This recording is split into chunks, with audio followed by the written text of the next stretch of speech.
It is extremely hot, despite it being so cold outside. Hello, YouTube. Otaku here. I am going to be reading to you The Grapes of Wrath. We're on page 187, and Merry Christmas Eve to all of you. It has been a lovely year. A lot has went on, and we're moving on to 2026 with great purpose. Right now, we'll be smoking. It's the Smoke and Read Along, SNR Long, as I like to call it. My name is Adam Giovanni Gracia. I will be your personal narrator for this session, and let's go ahead and begin. Clink, clink, clink.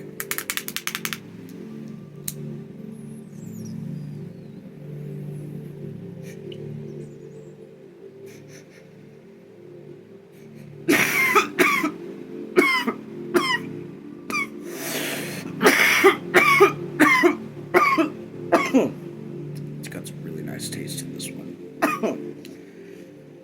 This one's called Frozen Runs. Got some very potent taste behind it. Tastes good. I don't usually go back in for seconds, but here we are. Let's begin.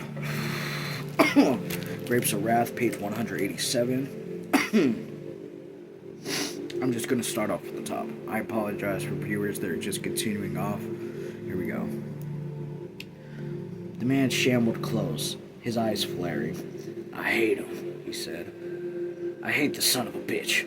Go home now. Gone home to his house." The words fell stumbling out. He got away of picking at a fella and tearing at a fella. He's the son of a bitch. Got a girl 19, Purdy, says to me, "How'd you like to marry her?" Says that right to me, and tonight says, "There's a dance. How'd you like to go?" Me? He says it to me?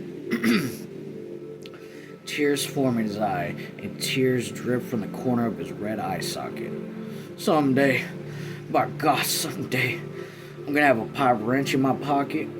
When he says them things, he's gonna look in my eye, and I'm gonna just take his head right off of his neck with that wrench, little piece at a time. He panted with his fury. Little piece at a time, right down off of his neck. The sun disappeared behind the mountains. Al looked into the lot at the wrecked cars. "Over there, Tom, look.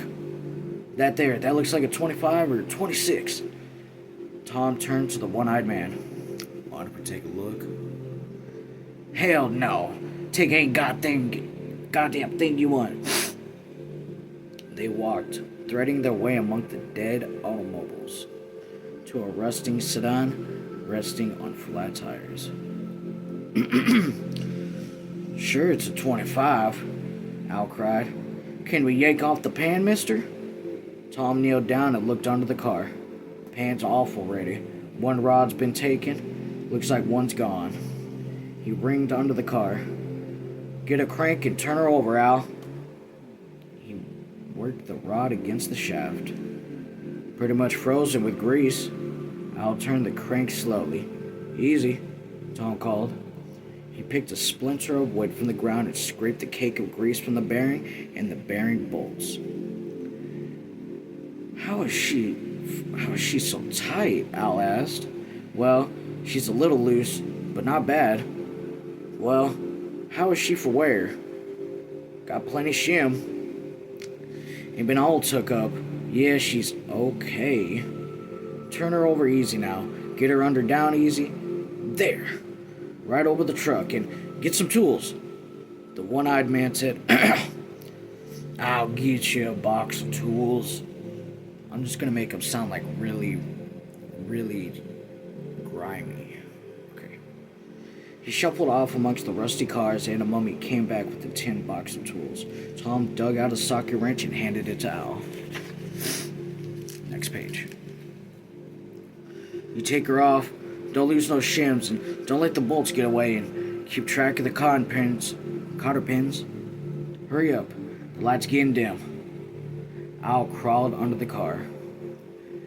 We ought to get us a set of socket wrenches, he called.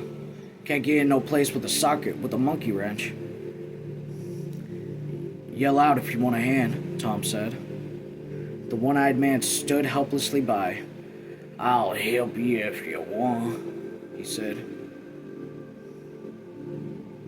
Know what a son of a bitch done? He come by and he got on white pants and he says, come on, let's go out to my yacht. By God, I want to whack him someday. He breathed heavily.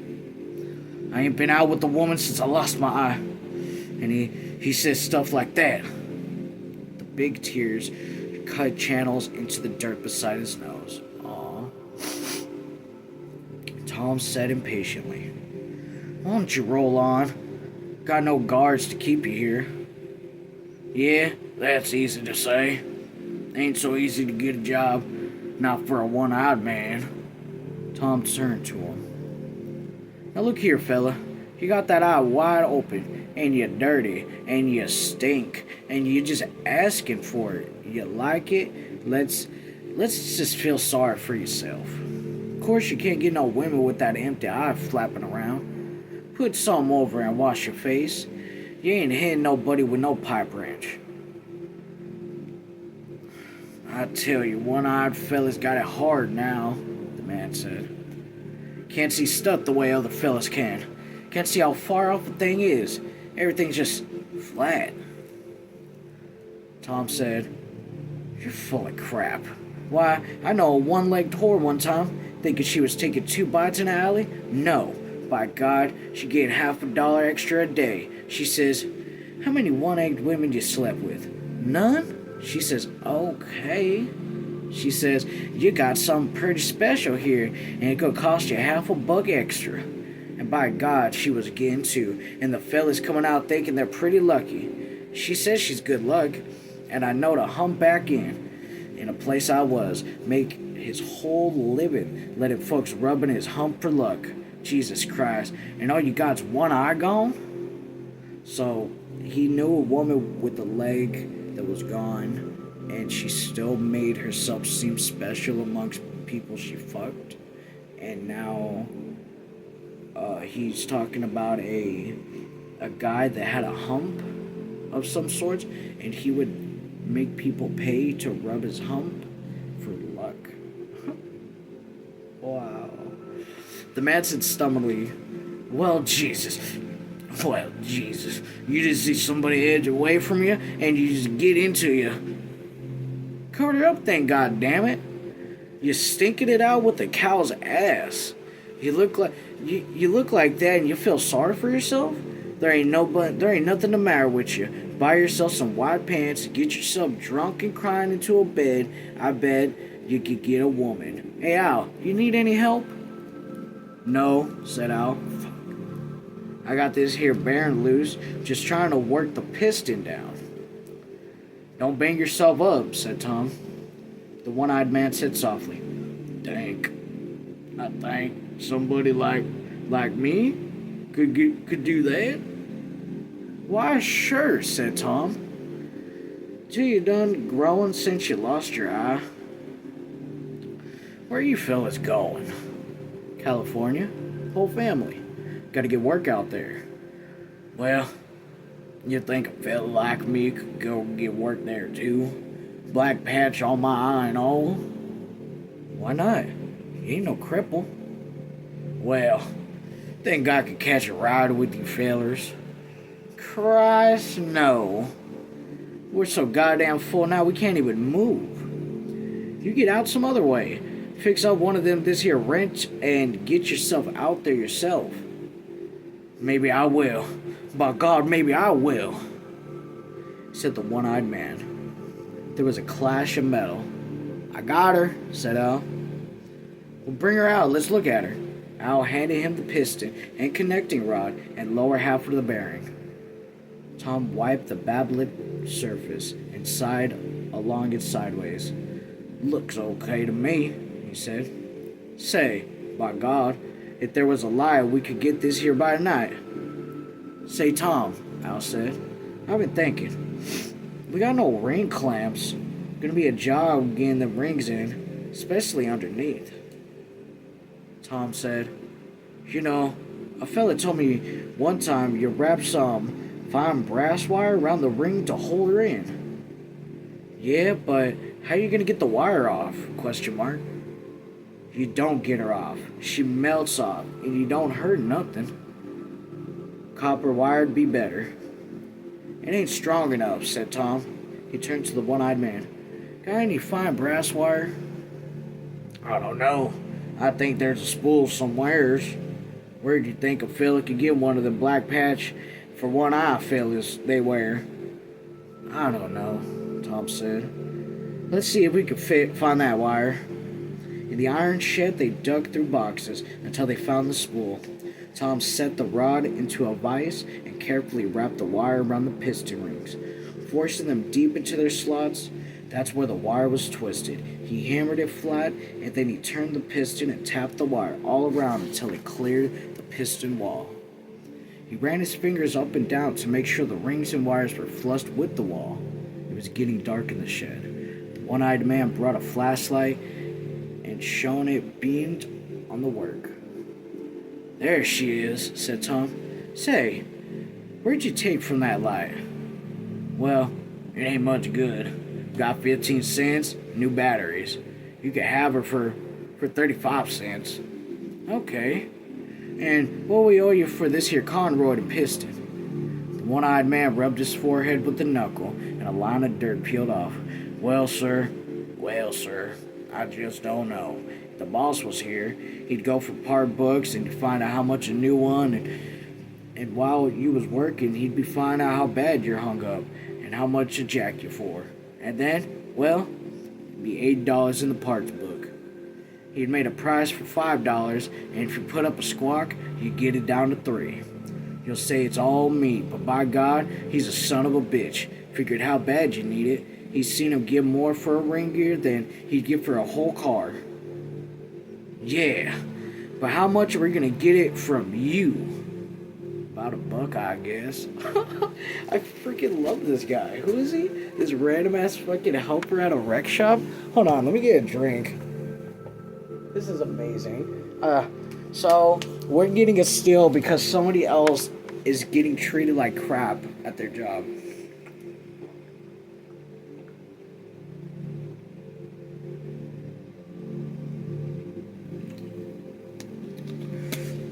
He really hates his boss. He really hates his boss. I'm gonna go ahead and smoke again real fast. I hope you're enjoying it so far. The commentary, the works, the voice acting is my attempt at trying to get better at this.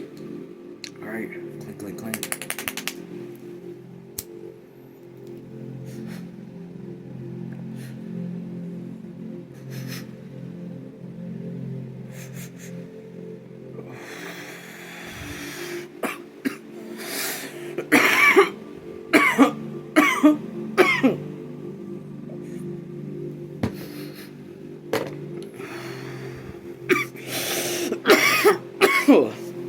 Alright.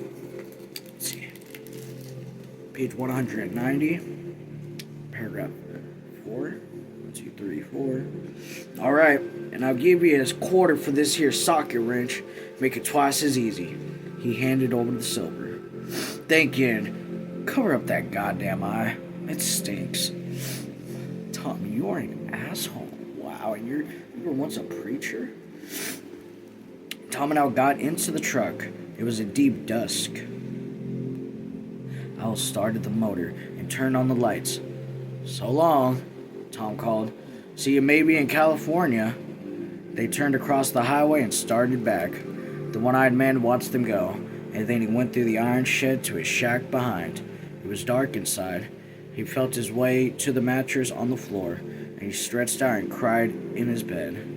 The cars wheezed by on the highway only strengthened the walls of his loneliness.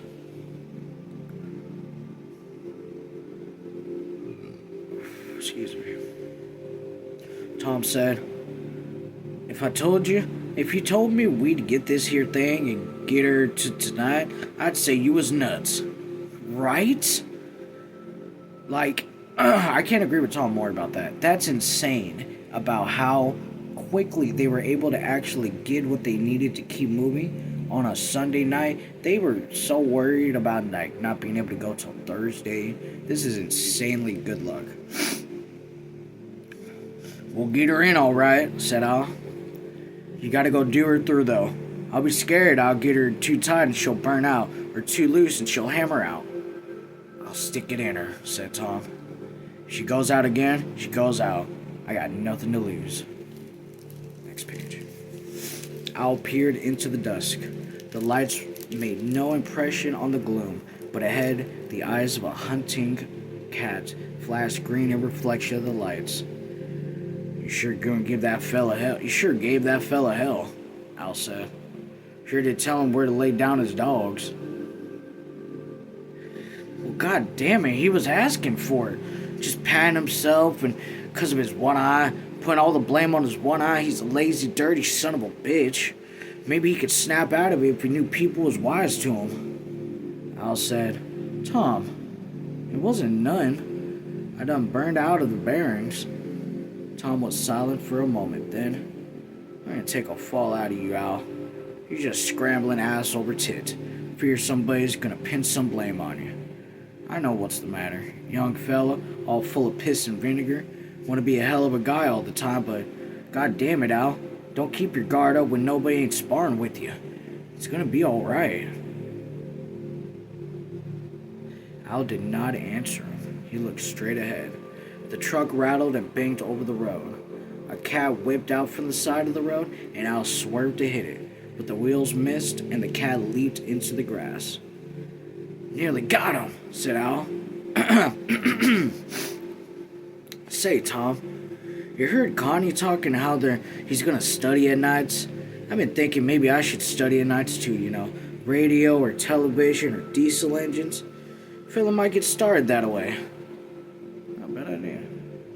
Might, said Tom. Find out how much they're gonna cost for you the lessons first, and figure out if you're gonna study them. That was fellas talking the male lessons in McAllister. I never knew one of them that finished it. Got sick of them left and right talking about it. God almighty, I forgot you was something in the pen. Well, Ma said down plenty. I apologize, reader. Let me go back. Might, Tom said.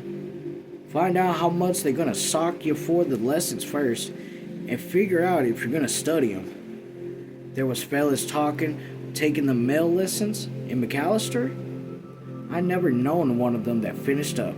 Got sick of it and let them slide.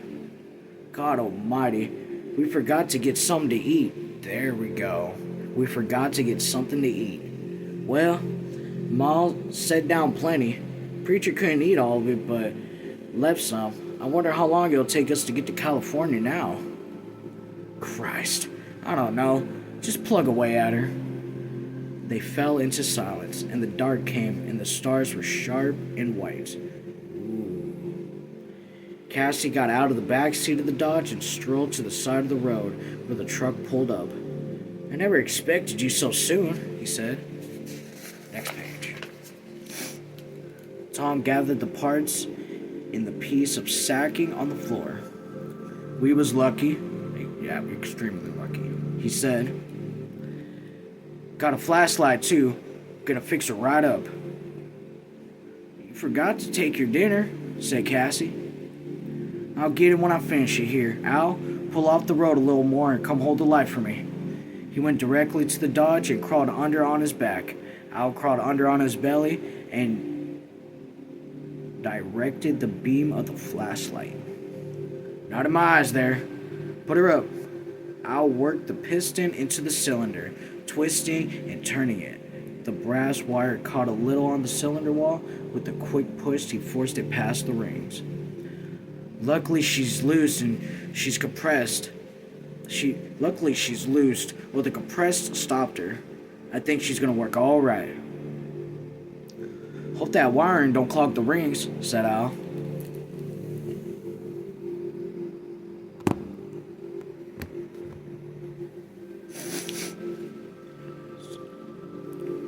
Well, that's why I hammered her flat. She won't roll off. I think she's just melted, and maybe she'll give the wall a brass plate. Think she might score the walls? Question mark? Tom laughed. Jesus Christ, them walls could take it. She's drinking oil like a gopher hole already. A little more ain't gonna hurt her. He worked the rod down over the shaft and tested the lower half. She'll take some shim, he said. Cassie, yeah? I'm taking up this here berry now. Get out to that crank and turn her over slowly when I tell you. He turned the bolts. Now, over slow, and as the angular shaft turned, he worked the bearings against it. Too much shim, Tom said. Hold it, Cassie. He turned out the bolts and removed thin shims from each side and put the bolts back. Try her again, Cassie. And he worked the rod again. She's a little bit loose yet. Wonder if she'll be too tight if I took out more shim. I'll try her. Again, he removed the bolts and took out another part of the thin strips. Now try her, Cassie. That looks good, said Al. Tom called. She any harder to turn, Cassie? No, I don't think so, Cassie said. Well, I think she's snug here. I hope to God she is. Can't own no babbly without tools. This here socket wrench makes her a hell of a lot easier. Al said, Boss at the yard's gonna be pretty mad when he looks for the side socket and she ain't there. Fuck that boss. That's here screwing, Tom said. We didn't steal her. He tapped the cotton pins in and bent the ends out. I think that's good. Look, Casey, you hold the lights where Al is and get this here pan up. Cassie kneeled down and took the flashlight. He kept the beam on and the working hands as they patted the gasket gently in place and lined the holes with the pan bolts. The two men strained at the weight of the pan, caught the end bolts, and then set in the others. And when they were all engaged, Tom took them up little by little until the pan settled evenly in against the gasket, and he tightened hard against the nuts. I guess that's her, Tom said. He tightened the oil tap, looked carefully up at the pan, and looked at the light and searched the ground. There she is. Let's get the oil back in her. They crawled out and poured the bucket of oil back into the crankcase. Tom inspected the gasket for leaks. Okay. Al, turn her over, he said. Al got into the car and stepped onto the starter. The motor caught with a roar. Blue smoke poured from the exhaust pipe. Throttle down, Tom shouted. She'll burn oil till the wire goes. He ain't thin now. As the motor turned over, he listened carefully. Put up the spark and let her idle. He listened again. Okay. Al, turn her over. I think we're done her. Where's the meat now? Where's that meat now? You make a darn good mechanic, Al said. Why not? I worked in shop for a year. We'll take her good and slow for a couple 100 miles, give her a chance to work in. They wiped their grease-covered hands in buckets of weed and finally rubbed them on their trousers. They fell hungrily on the boiled pork and swing the water from the bottle. I like to starve, said Al. What are we going to do now? Go on to the camp? I don't know, said Tom. Maybe they'll charge us an extra half-buck. Let's go on and talk to the folks. Tell them we're fixed. Then if they want to sock up extra, we'll move on. The folks will want to know. Jesus, I'm glad Mom stopped up this afternoon. Looked around for the light. Ow. See, we don't have... Let me fix that. The folks will want to know. Jesus, I'm glad Ma stopped us this afternoon. Look around with the light. Al, see we don't leave none. Get that socket wrench in. We might need her again. Al searched the ground with the flashlight. Don't see none. Next page. Page 194 at the very top. All right, I'll drive her. You bring the truck, Al. Tom started the engine. The preacher got into the car. Tom moved slowly, keeping the engine with a low speed,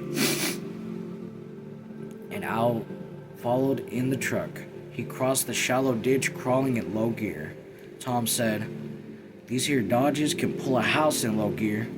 She'll turn ratio down. Good thing for us, I want to break the bearing in easily." On the highway, the Dodge moved along slowly. The 12-volt headlights threw a short blob of yellowish light on the pavement. Casey turned to Tom. "Funny how a fella can fix a car, just lie right in front of him and fix her. I couldn't fix no car, not even now when I seen you do it." "Got to grow into it when you're a little kid," Tom said. "I ain't just knowing, it's more than that. Kids now can tear down a car without even thinking about it." A jackrabbit got caught in the lights, and he bounced along quickly, cruising easily, his great ears flopping with every jump. Now and then he tried to break off the road, but the wall of darkness thrusted him back. Far ahead, bright headlights appeared and bore down on them. The rabbit hesitated, floundered, then turned and bolted towards the lesser lights of the Dodge. There was a small soft jolt as he went under the tires. The oncoming car